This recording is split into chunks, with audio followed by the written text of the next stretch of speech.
mindfulness works is by looking into the circuitry of the brain.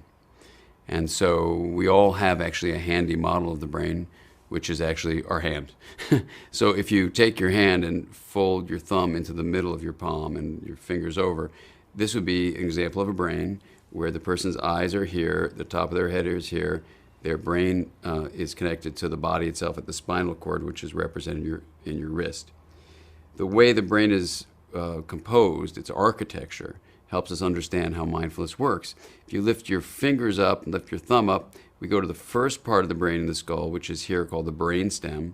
And this is where you have the regulation of the body and where you also have the fight, flight, and freeze response that are created. This area of the brainstem, very primitive area, works together with the next area that's on top of it called the limbic area, and this is represented by the thumb. The limbic area helps generate our emotions.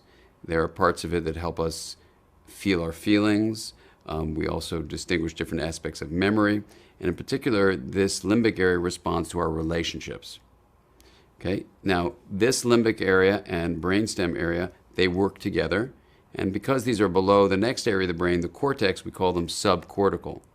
A lot of our impulses, our automatic behaviors, our just innate learned reactions to things, our instincts, are driven by these subcortical areas, including information that comes up from the body itself. Your heart pounding, your intestines churning, feed up to the limbic area in the brainstem and get you all revved up. So that's a kind of loop that creates what we call our emotional state. The cortex developed when we became mammals also, as the limbic area did, but the front part of this cortex, from your second to last knuckles down to your fingernails, the front part developed when we became primates, and this part where your fingernails are is called the prefrontal cortex because it's the frontmost part of the frontal lobe. This is the part that's most developed in humans. And it's this part that gives us the ability to pause before acting on an impulse.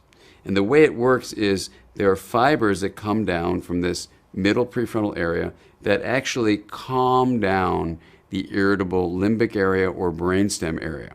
Literally, this prefrontal region regulates the lower subcortical, limbic, brainstem, and even bodily areas.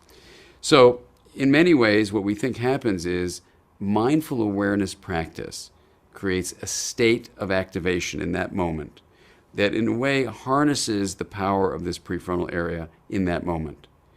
As you repeatedly practice something, that state can become a trait because neurons which are firing together wire together. So with the strengthening of this prefrontal area, what happens is, for example, if a child is angry and the brainstem is activating a fight response, the limbic area works with that to develop a feeling of fear. There's a sense of betrayal by what happens. So you're really angry, you're burning up, your heart is pounding, and everything is going to get you to fight, to get a knife, to get a gun, to hit someone, to do something really violent. But your prefrontal cortex has you pause. And the very parts of the brain that allow you to pause are also the same part of the brain, this middle prefrontal area, that allows you to have insight into what's going on. My heart's pounding, I'm really angry. Empathy for someone else.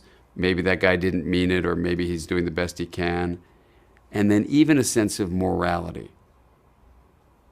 So when we develop the middle prefrontal areas, we actually can not only pause, but we can think of the larger social good and enact a behavior that's better for everyone. And that's where mindfulness really alters things like bullying, like violent acts of aggression. And it's where mindfulness can change the world, literally, one person, one relationship at a time.